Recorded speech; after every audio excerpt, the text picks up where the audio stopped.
I'd watch and get ignoring sleep, and I just watched it all night until the morning. Well, the big part of the day, ultimately, it looked like Julia was going to get these two senators, and we saw it, and it did happen. And then a big part of the day seemed pretty simple. We've been talking about this for a couple of weeks. The Trump administration has 60 lawsuits, 60 judges have thwarted them and told them, no, you don't have a case. There's no evidence that you provided. They haven't provided evidence. They can't because there is not a voter fraud. And so this was just going to be a pretty perfunctory, ministerial United States Congress joint session was going to come together and just going to ordain what the people had already said. Well, Trump, for weeks now, has planned a big rally telling people to come up. He was going to talk to them. In the midst of his, what I call screaming fire in a theater, he says, we're going to walk over to the Capitol. You had Rudy Giuliani suggesting that people fight in a war, like fight, combat. He said combat. And you had Ted Cruz. On so many levels, we need a whole show on this guy who, pardon my language, but this cuckold, this man, Donald Trump talked about this man's wife. I don't care if you talked about my baby mama. I'm coming after you. You did that, and now Ted Cruz said he represented Donald Trump before the United States Supreme Court, and he was one of the six senators that voted to object to the seating today, even though it was 93-6 ultimately. Well, this goes on, and by this time I'm at work, and I turn it off and I start listening to Thelonious Monk. And then my text messages just kept ringing on my phone. Ding, ding. Oh man, I'm too busy on my watch. So I looked at my watch, and I'm getting text messages from my fraternity brothers. And I was like, I know we're not still talking about January 5th and J5. And it was no, what's going on TV? I was like, man, they're just voting. The man having a rally, forget him. And I'm looking, and I was like, let me turn on the TV. I turned on the TV, and our country had descended into third world chaos. Our country had descended into third world chaos, whereas to a group of armed terrorist insurrectionists had entered the people's house, the United States Capitol, built by free labor by my ancestors in this land, and they had went and broken into the United States Capitol. The police, they broke the barricades that blocked them off. Trump denied, upon the request, it was already stated that the National Guard was going to be there. The mayor of DC, this African American lady said she had told all of the citizens of DC to stay home, don't counter protest these people, let them have their freedom of speech rally. And then after that, when she said the National Guard would be activated, well, DC's not a state. So she is not the commander in chief of the DC National Guard. That's reserved to the Pentagon, the Secretary of State designating it to the Army, and the Department of the Army. And the President of the United States called off the National Guard, would not let the National Guard come and be there to protect the people. He called them off. He called them off. All that was there was the Capitol Police. The Capitol Police, not Metro Washington District of Columbia Police, but just the Capitol Building Police. They tried their best to hold it down. There's a video of an African American male Capitol police officer. He has his gun on his hip. What was disgusting to me is he actually pulled out his billy club because he didn't want to resort to violence on these people. And they overran him. He's running from them with a gun on his hip and a stick in his hand. The lead element of this terroristic cell entered the United States Capitol building, overrunning the police as if the police had ushered them in. Our Congress people had one job to do today.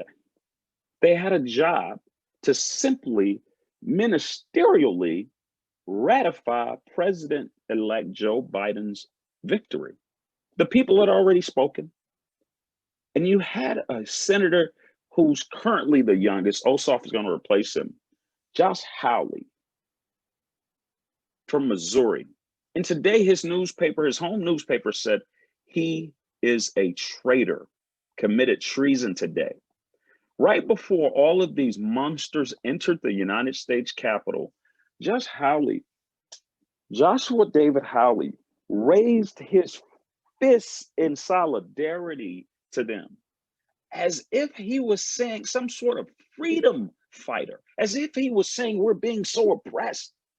He's a 41-year-old law school graduate who today on the congressional floor in the Senate chamber, that jerker said that he said, irregardless.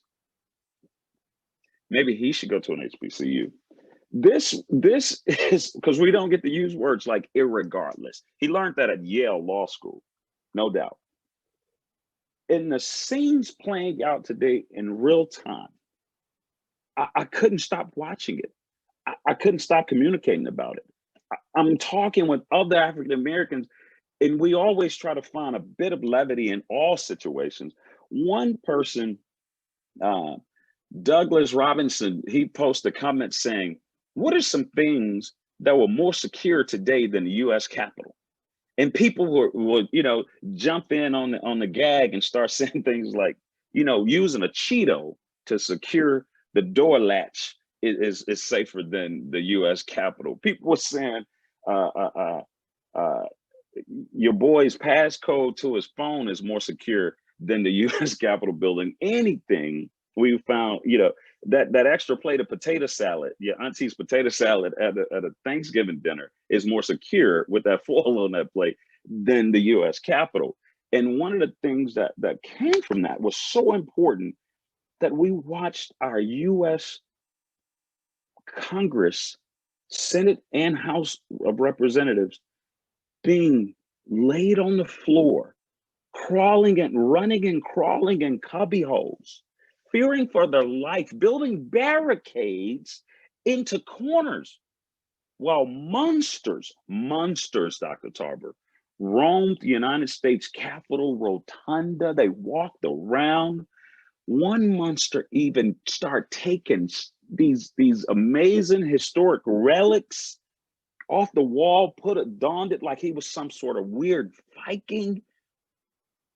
One broke into Nancy, the Speaker of the House's office, and got his feet up on her desk, not knowing what kind of savagery that he's done with our national security.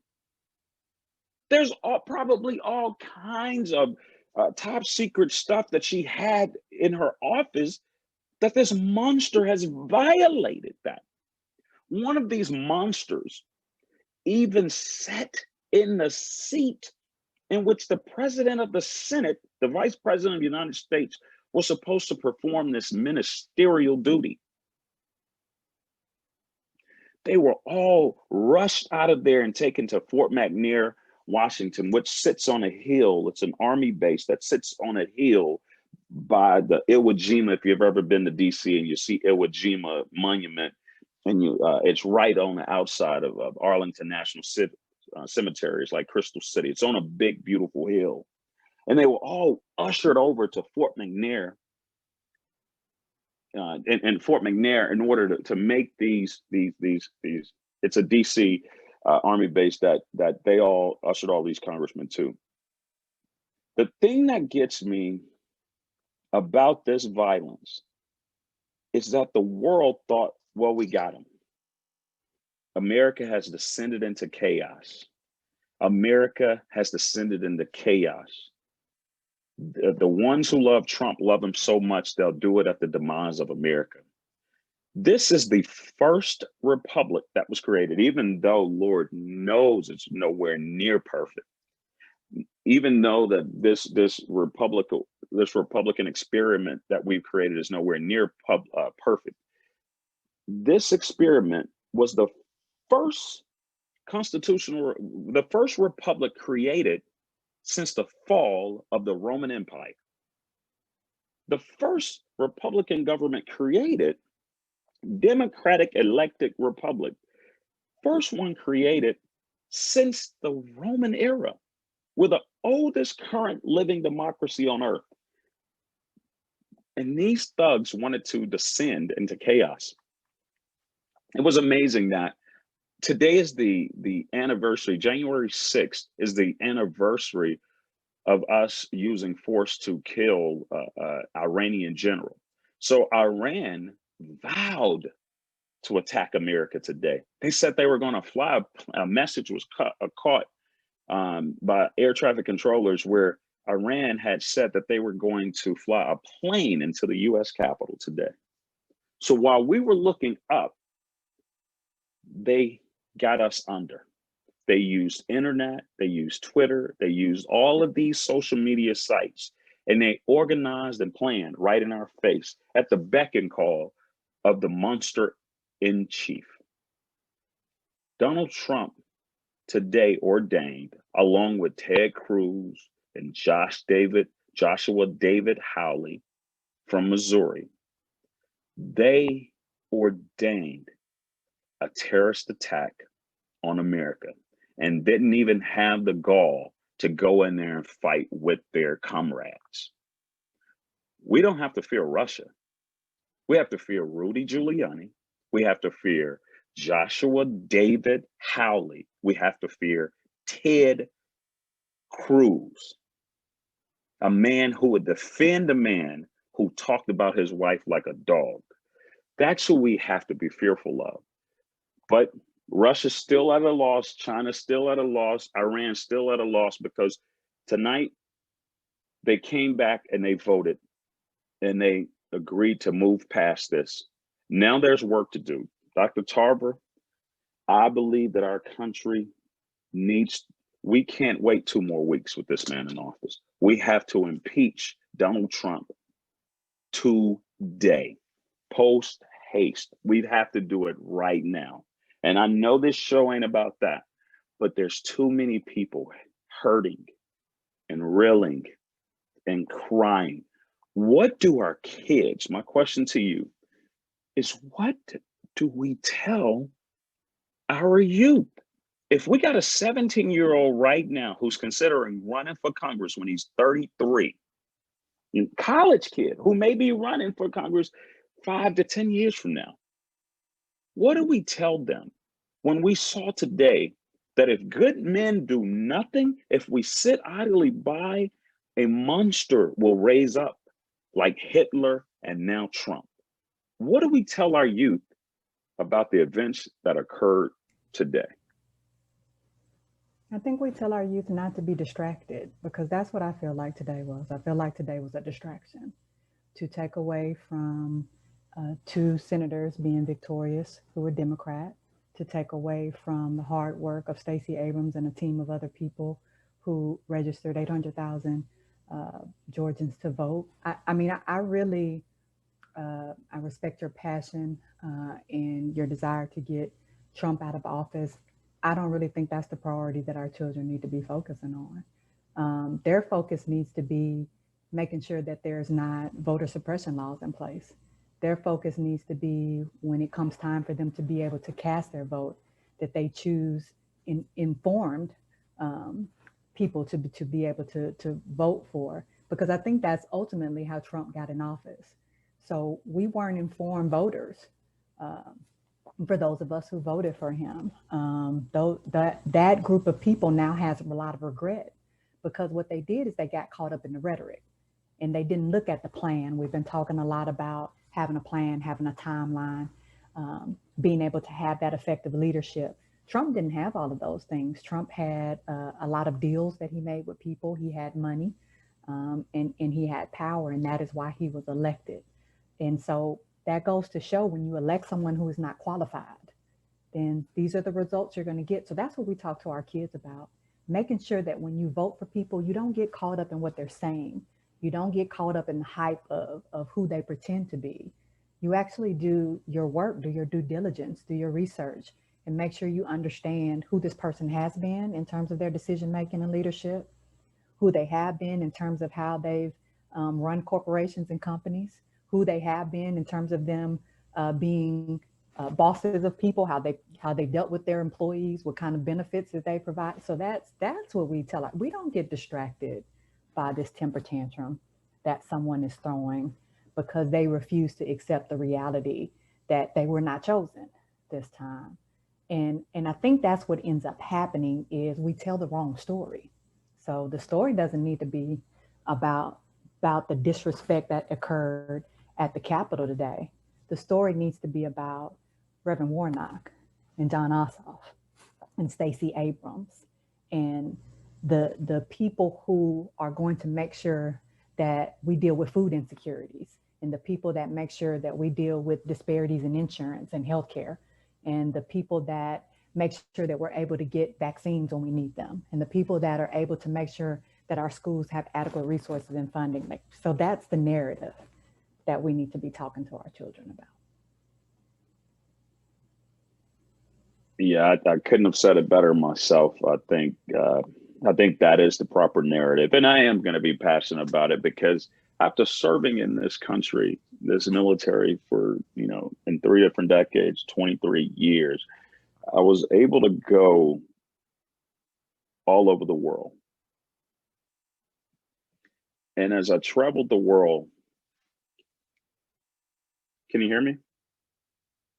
Yeah, as I traveled the world, I found it fascinating that these were the expectations that I'd always had for third world, developing nations, emerging nations, that they would descend in this kind of chaos. I was always taught that our country could outlive any president because the concept of limited terms, 2 terms, or we limit you to 1 term, the renewable condition of a 4-year plus a 4-year. It's almost preposterous to have someone who believed that they could just break the Constitution. But this has been an ever inching, and everybody's making an excuse for him. And oh, there's not a big deal. He literally denied protection. He blocked. He was blocked by Facebook and Twitter on the after the attack had already happened. He'd been calling for this attack. And you have been giving him a platform to do it. I think we also have to tell our kids sometimes you have to pop a bully in the face because that's the only way that you're going to be able to change it. If everybody is around you ordaining what the bully is doing, if everybody around you is saying, well, it'll be over soon. Well, he don't have a chance in overturning an election. Well, what is he going to do? Bum rush the place? Yes. He never cared about rules and laws. And I know we got to tell our kids that they have to look at this, study the person you're voting for, be an informed voter. I agree with you on that. But at a certain point, we cannot descend into chaos and we cannot let this go unchecked. He did not win today. Justice carried the day. The power is, all of his power is gone. Following him let them all off a cliff, and we have to keep them off of this cliff. We got to turn other states blue that want to turn blue. There's a lot of good people that are voting Republican who don't want to do that no more. They know that these people don't care about them. Only reason Donald Trump wanted to give people $2,000 was so he can give people enough money to come up there to DC and show out like they did today. That's why he was in a rush. He never cared about these poor people. He still doesn't. He was hoping that if he gave them $2,000, that more of them could come to DC and to descend into chaos. My country vis-a-vis is this. My country vis-a-vis is this, that our country, had this been African Americans, maybe 8 of them, with a couple of rocks in their pocket. We would have sent tanks driving down Constitution and Pennsylvania Avenue. We would have sent the 82nd Airborne, and they would have descended on these people like they did, and went just for Trump to cross the street to hold a Bible upside down and take a picture. The chairman of the Joint Chiefs of Staff didn't do nothing today. This makeshift acting Secretary of Defense didn't do nothing today. All of our leaders sat idly by while these monsters attacked, terroristically bullied and attacked. So now everybody knows that you can attack America at the United States Congress. Article 1 gives them those powers that they had. And in one article I read, that Vice President, whatever his name, Pence, he ordered the National Guard, ultimately ordered the Pentagon to send the National Guard in to help. Now, I don't know if you know the Constitution like I know it, but Article 2 of the Constitution is where the president and the vice president get their powers. Article 2 of the Constitution makes the president of the United States the commander in chief. Article 2 of the Constitution doesn't give the vice president the power to tell you where to park your car. He has zero powers but for being the president of the Senate and allowed to cast the tie vote on a 50-50 Senate vote. That's the sum of it. He don't even get the pardon of Turkey. He has zero powers but those two. That's it. So if he ordered the Pentagon to do anything, this whole thing has been a coup d'etat. This whole thing has been a coup d'etat. And I'm gonna leave you on this, Dr. Tarver. I was able to watch General Russell Honore today on CNBC, and it was discussing this chaos. And General Russell Honore, just to be, truth and transparent, he's a mentor to me, a hero to me. He promoted me to captain at Fort Gillem. I mean, he came to my job, and actually, we went to Fort Gillem in Atlanta, Georgia, and he promoted me there to captain. And I was a commander at the airport. And he said today on CNBC, General Honore said that this is unheard of, that this is shocking. It shocks the culture, and that soldiers need to be there protecting our country from descending into chaos. And he ended with this. He says, Donald Trump has got to get out of town. The 25th Amendment has got to be put into place. And he says, Donald Trump's got to get out of town. You can't wait any longer. We've done all the waiting, we've done all the vacillating, did all the hand wringing, but no more. Not even 2 more weeks. This guy's got to go. Those are the words of the great General Russell Honore. And I want to just tell you, Dr. Tarver, I'm so proud for Georgia. And I know this ends our show, but thank you so much for another great episode of In Our Own Defense podcast. I toss the last words to you and I close this out. Well, I absolutely would like to end on that piece. I would like to end on the fact that Georgia showed what happens when, because there's a lot of different ways to stand up to a bully. And yes, sometimes we do have to fight. And today at the Capitol, people should have been arrested and they shouldn't have been allowed to even get into the facility in the way that they did. Nobody's going to disagree with that. And because that did not happen, then it made a mockery of what the Capitol represents for us. And y'all know that had those people been of a different ethnicity, a different faith background, then they would, even a different sexual orientation, they would have been treated very differently. And it is important that when we have leaders, when we elect our leaders, we choose people who are going to be swift and decisive and follow the rule of the law, the letter of the law. And that didn't happen today.